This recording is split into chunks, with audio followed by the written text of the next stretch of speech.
जो अभी डीबीपीएसटी को लेकर रेगुलर चिंतित हैं, जिनकी अभी समझ में नहीं आ रहा है कि डीबीपीएसटी का क्या है सर। देखिए, डीबीपीएसटी सबसे पहले आपके लिए एक नॉर्मल भाषा में बता दूं, अगर आप ओरिजिनल हैं, आपके डॉक्यूमेंट ओरिजिनल है, आपकी कोई भी फर्जीवाड़ा नहीं है, तब आपको डीबीपीएसटी को लेकर बिल्कुल भी चिंतित नहीं होना है। आप लोगों के जो डाउट्स थे कि सर मैंने सर्टिफिकेट जो लगा रखा है वह सेंट्रल का है, क्या मेरे लिए स्टेट में नहीं गिना जाएगा? क्या मैं ओबीसी में मान्य नहीं होऊंगा? क्या मेरे को अब जनरल में ही लिया जाएगा? तो यह आपका सबसे पहला डाउट था। दूसरा डाउट आपका यह था कि सर मेरे पिता के नाम में मिस्टेक हो गई है। जैसे कि मान लीजिए आपके पिता का नाम श्री हरिंदर सिंह है, अब उसमें आपके हरिंदर में कोई एक अंक छूट जा रहा है, कोई एक अक्षर छूट जा रहा है, तो आपके हाई स्कूल और आधार कार्ड में मिसमैच हो रहा है। तो उसके लिए भी लेकर आपका डाउट था। आधार कार्ड को लेकर कि मेरी डीओबी में गलती है, तो हमको क्या करना है? मेरे दोस्त, आप सभी के लिए बता दूं, डीबीपीएसटी का शाब्दिक अर्थ डीबी डॉक्यूमेंट वेरिफिकेशन। आप क्लियर हैं, आपके डॉक्यूमेंट क्लियर हैं, तब आपके लिए डीबी में कौन रोकेगा? आपको गुमराह नहीं होना है, आपको कोई भी कुछ भी बताया जा रहा है और आप उसको माने जा रहे हो, जबकि एक छोटी सी बात है, डॉक्यूमेंट वेरिफिकेशन, डॉक्यूमेंट आपके रेडी हैं सब, लेकिन आप लोग बस ये आपको 2 डॉक्यूमेंट और रेडी कराने हैं, जिनके यह नहीं बने हैं उनके लिए जरूर ही ध्यान देना। दूसरा PST, physical standard test. PST में क्या होता है? आपकी हाइट, आपको पता है हाइट यूपी पुलिस में 1.68 चलती है। अगर आपकी हाइट 1.68 भी है, तब भी आपको बाहर नहीं हो। अगर आपकी हाइट कम है, तब ही आपको कठिनाई का सामना करना पड़ेगा। अगर 1.68 कंप्लीट है, तब आपको कोई भी टेंशन नहीं लेना है। अगर मैं अपनी हाइट की बात करूं, तो मेरी तो 1.68 से एक्स्ट्रा है, काफी एक्स्ट्रा है, और जिनकी एक्स्ट्रा है उनको भी कोई दिक्कत आने वाली नहीं है। दूसरा आपका वेट को लेकर, वेट में आपको कोई समस्या आने वाली नहीं है। 1-2 किलो वेट कम है या ज्यादा है, तब आपके लिए ज्वाइनिंग टाइम भी बता दिया जाएगा, मेडिकल पर भी बता दिया जाएगा कि वेट को कम करके आइए। वेट को लेकर भी कोई चिंतित नहीं होना है।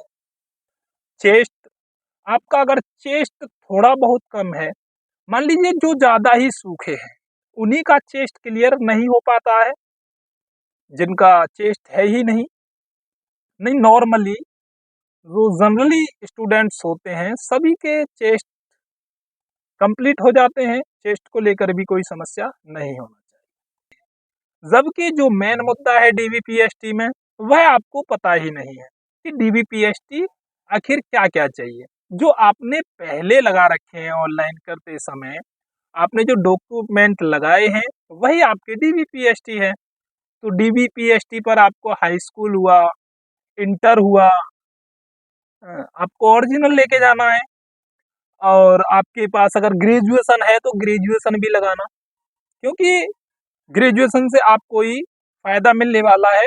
जब आप निकट भविष्य में अपनी सेवा देंगे, तब आपकी ग्रेजुएशन भी काम आने वाली है।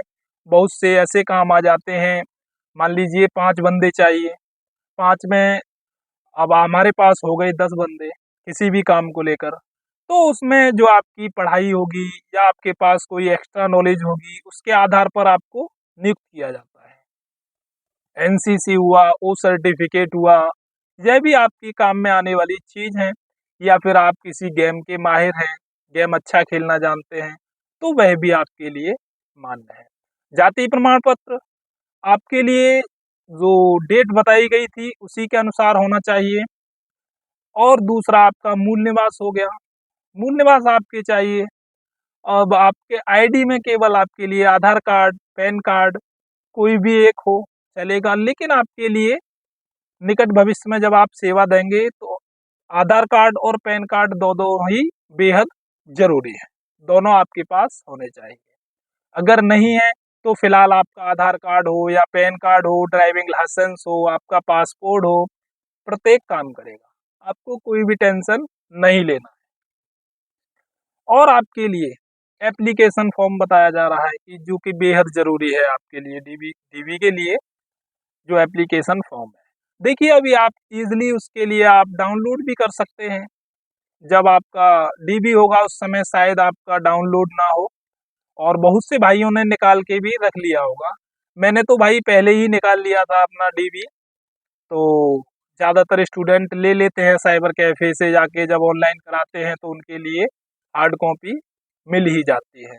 तो आप उसके भी 2 सेट बनवा लीजिए। अगर नहीं है तो उसमें भी आपको कोई समस्या होने वाली नहीं है कि आपको बाहर होना पड़ेगा, ये सब तमाम बातें जो कि बिल्कुल इनका कोई भी अर्थ नहीं है।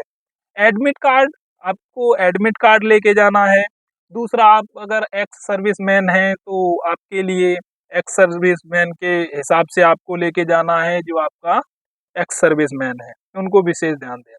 फोटोज, देखिए फोटोज को लेकर ज्यादा चिंतित हैं कि जो हमने पुराना लगाया है क्या वही मान लेगा, ऐसा कुछ भी नहीं है। आपके पास फोटोज वो है वह होना चाहिए जिसमें आप रियल समझ में आ रहे हो कि यह फोटोज आपका ही है। फोटोज ज़्यादा से ज़्यादा निकलवा लेना, क्योंकि आप जितने ज़्यादा फ़ोटो निकलवाएँगे वह आपका ही फ़ायदा है।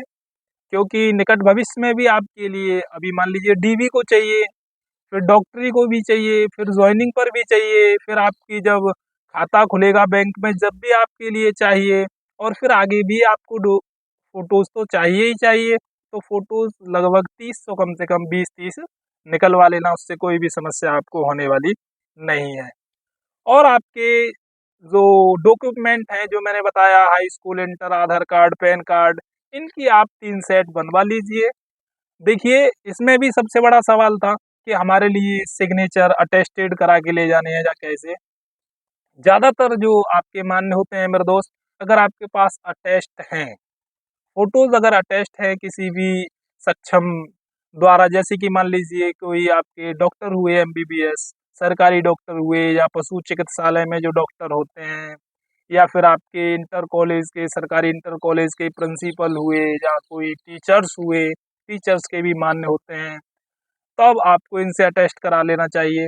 अन्यथा की स्थिति में आप स्वयं भी अटेस्ट कर सकते हैं। ऐसा कुछ भी नहीं है कि अगर अटैच्ड नहीं है तब आपको बाहर कर दिया जाएगा, यह सब गलत है, इनकी कोई भी वह नहीं है। और आपका जो सबसे बड़ा सवाल था जो कि हम अदर स्टेट से हैं, जो यूपी को छोड़कर हैं, तो उनके लिए कास्ट सर्टिफिकेट की कोई भी ऐसी आवश्यकता नहीं है, क्योंकि आपके लिए जनरल में ही देखा जाएगा। अगर माता पिता के नाम में, जैसा कि आप लोग कमेंट्स कर रहे थे, सर माता पिता के नाम में कोई एक अक्षर छूट जा रहा है, तो उसके लिए आपको क्या करना है? उसके लिए आप तहसील जाइएगा, वहाँ जाकर एक शपथ पत्र बनवा लो और उसमें क्लियर कर दो कि मेरा जो है हाई स्कूल में और आधार कार्ड में मेरे पिता के नाम में, या मेरे पिता के या माता के या मेरे स्वयं के नाम में इस शब्द में अंतर है। उसके लिए उसमें मेंशन कर दीजिए, शपथ पत्र में मान्य हो जाता है, कोई आपके लिए समस्या होने वाली नहीं है। ओके, अगला आपका रहा करेक्टर सर्टिफिकेट। करेक्टर सर्टिफिकेट फिलहाल आपको ऐसी कोई भी आवश्यकता नहीं है। मेडिकल समय आपके लिए करेक्टर सर्टिफिकेट की आवश्यकता पड़ेगी, जो कि एक आपका एक गजिस्ट्रेड अधिकारी द्वारा मान्य होता है।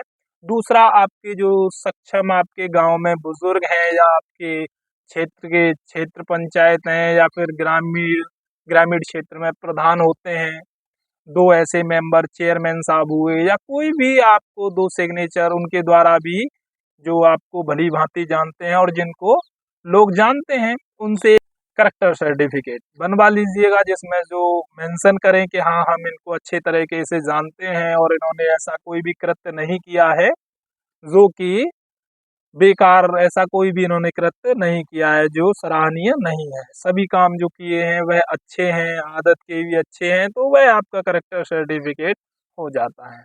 पीएचडी लड़का एंड लड़की आपके लिए पता ही है, उनका फिजिकल पीएचडी में जो है हाइट वेट चेस्ट होता है लड़के, और अगर वही फीमेल्स कैंडिडेट्स हमारी बहनों की बात करें तो उनका जो है वेट हो गया और हाइट हो गई। ठीक। जिनके पास EWS है, जिन्होंने EWS लगाया है, वह अपना EWS लेकर के साथ में जाएं, ठीक। और आपको अब मैंने आपको इसमें सब कुछ बताया कि DBPST के लिए क्या चाहिए और क्या नहीं चाहिए, और मैंने आपको इससे पहले एक जॉब प्रोफाइल के बारे में जो वीडियो बताया कि आप जब अपनी निकट भविष्य में सेवा देने वाले हैं तो आपकी जॉब क्या रहेगी, इसमें आपके लिए सबसे अच्छी जॉब कौन सी होती है, जिसको अधिकतर भाई लोग मानते हैं कि यह जॉब काफ़ी हमारे लिए अच्छी फील होती है, इस जॉब को करते समय अच्छा महसूस होता है। तो मैंने आपके लिए वीडियोस बना रखी है, आपका ग्रेड पे क्या होगा, आपकी सैलरी कितनी मिलने वाली है, आपके लिए जो है मेडिकल से क्या सुविधा मिलेगी, आपका कैंटीन कार्ड, आई कार्ड, यह सब कुछ मैंने आपके लिए वीडियोस में ऑलरेडी बना चुका हूँ। कमेंट्स बॉक्स के माध्यम से भी मेरे से संपर्क कर सकते हैं।